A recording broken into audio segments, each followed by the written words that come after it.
Good morning, everybody. We're starting a new unit, another short one like the light unit on sound waves. So we'll be studying how sound travels, just like we heard about how light travels, and different elements of sound energy that we don't see with our eyes, but it is active in the way that sound travels to us. We're starting the unit by hearing about Alexander Graham Bell, so a specific person rather than getting into the science of it yet. So does anybody know what Alexander Graham Bell did? You guessed telephone. You're correct. He invented the telephone. So Alexander Graham Bell, we're going to hear about his life, how that happened. That was what he was most famous for, but he had a lot of other discoveries that he was known for as well. So let's hear about Alexander Graham Bell. Now, Alexander Graham Bell was born on March 3rd, 1847 in Edinburgh, Scotland. He was born into a family of lots of writers, inventors, and artists. His grandfather, named Alexander Bell, was a famous actor and orator, which means he was like a public speaker doing kind of recitations that we do, who published several articles on elocution and public speaking. Elocution means speaking very fluently and clearly. His father, Alexander Melville Bell, lots of Alexanders, we've got an Alexander, was a world authority on the correction of speech problems. Some of you might know Miss Pomietlo here at school. She works with people who have speech impediments or something that's just a little off with their speech and they need some extra help. So Alexander Graham Bell's father, I need to work on my elocution. His father was someone kind of like that, almost like a speech therapist who would work with people on whatever speech problems they have. So, and he was the inventor of visible speech. Visible means you can see it. You can't see speech. But it was a method that helps the deaf learn to speak by learning the position of the lips, tongue, and other speech organs for each phonetic symbol. So your mouth changes shape. We focus on that in literacy time, like compared to The mouth changes shape according to what sound is being made. So that's what Alexander Graham Bell's father focused on. His family background had a significant influence on his future career. Now, Bell had an ear for music, and he received a musical education from his mother. He also helped his father in public demonstration of the visible speech method, that way of helping the deaf. Now, while visiting London with his father, Bell saw Sir Charles Wheatstone's speaking machine and was inspired to make his own model. Bell and his brother created a machine with ears, a mouth, tongue, and lungs that could create human-like sounds. That's very impressive, isn't it? Not like a robot exactly, but it was something that had basically a recreation of all the things that we need to be able to speak. It had lungs, mouth, tongue, and lips, and ears as well to go along with sound. He also conducted experiments on the family dog, manipulating the dog's mouth and vocal cords so that the growls became audible words. Wow. So it's not an experiment that would hurt the dog at all. But basically, I mean, obviously dogs can't talk, but he would work on moving the dog's mouth in a way that he would say actual sounds that were more like words.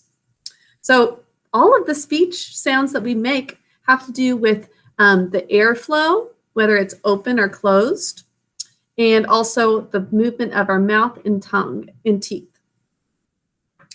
So that's interesting that you can make a dog even do that. If you guys have a dog at home, you might even try that with your parents' help and by asking them first, definitely. Now, in 1866, Bell began a series of experiments to determine how vowel sounds are produced. Remember, our vowels are a, E. Notice our mouths are open for all of those. A, O, oo, rather than k or closing our mouth for consonants. He had read a thesis by a German physicist that said vowel sounds could be produced through a combination of an electric tuning fork and resonators, which I happen to have over here. Tuning fork, I'll show you in just a moment. This is probably not something that you guys would have at home, but if we were in class, some of you would have opportunities to play around with these. Inspired, Bell began to explore telegraphy and electricity. So a tuning fork, you can hear like a continued ringing, and depending on the thickness of the tuning fork, it will make a slightly different sound.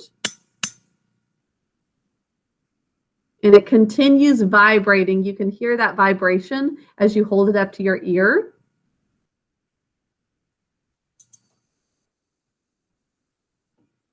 I don't know if there's any way of replicating it for all of you, but the smaller ones make a higher pitched noise and the larger ones make a lower pitched noise, which probably makes sense for all of you who maybe do some sort of, who play a musical instrument of sorts.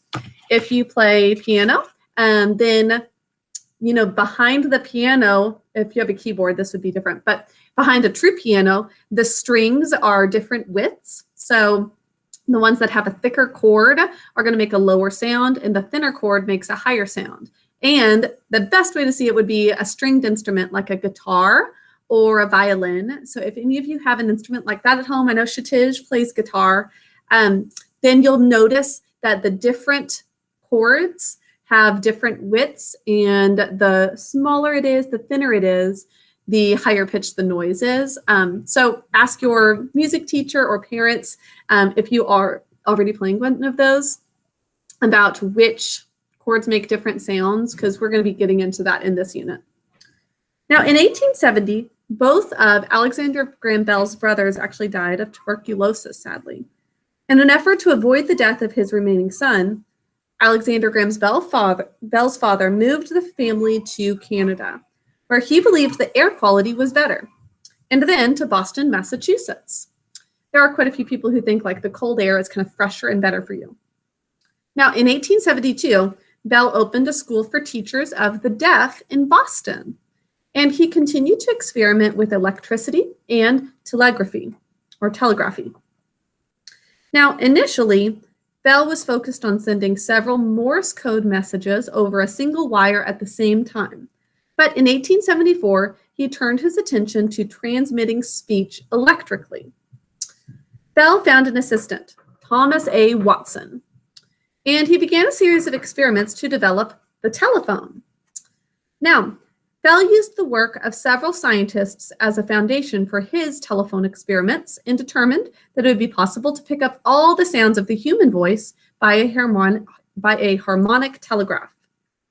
The first telephones that Bell created transmitted recognizable voice sounds, but not words.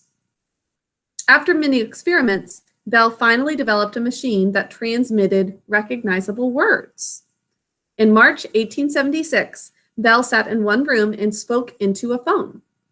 His assistant, Watson, who was in another room of the same building, this is still revolutionary, he heard Bell say, "Mr. Watson, come here, I want you." Those were the first words ever spoken on a telephone, and it was just a way to test to see if it would work.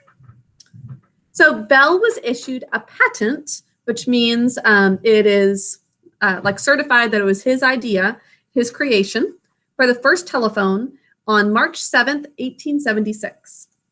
He was only 29 years old at the time. Wow, that is very young to be that influential and to make such a huge discovery and invention.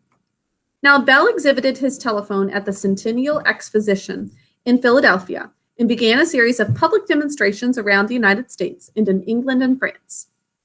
In 1877, the Bell Telephone Company was established to bring telephones to the world.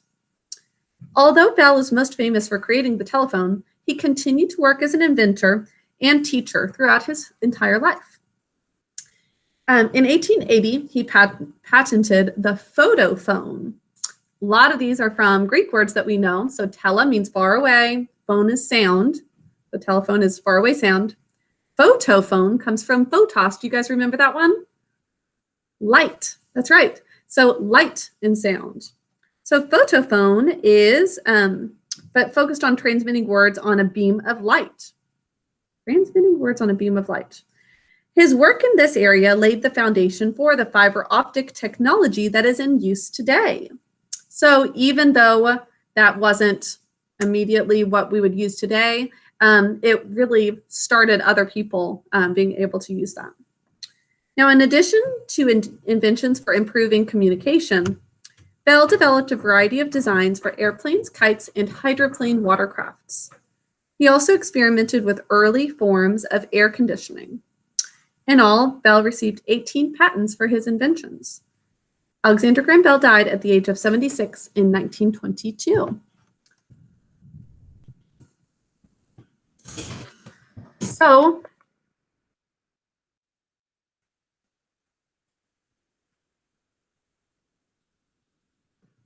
show you the basis of this, the photophone that he had. So, it laid the foundation for fiber optic technology, and fiber optic technology, as you can see here, is a connection, especially for the internet now, that uses fiber optic cables, which can send data as fast as about 70% the speed of light. So it's almost the speed of light. All right. I also wanted to show you photos of some of these early telephones from Alexander Graham Bell.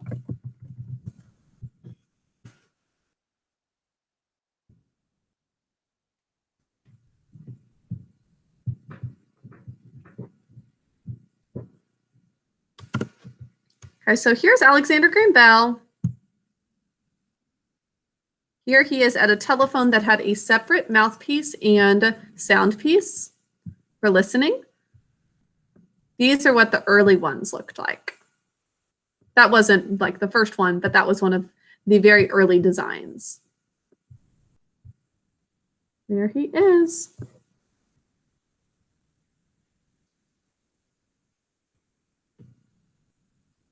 So quite different than what we have today. Probably most of you have not ever had anything in your home other than your parents' cell phones as far as phones go. But that was the earliest form of that. And it needed to have actual physical wires to be able to transmit the sound. Okay, so that is all for Alexander Graham Bell's life. I will have a few notes posted for you to write in your notes.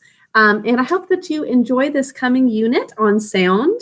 It's really fascinating, I think, so I hope that you'll really like it a lot. I will talk to you all later. Have a wonderful day. Bye.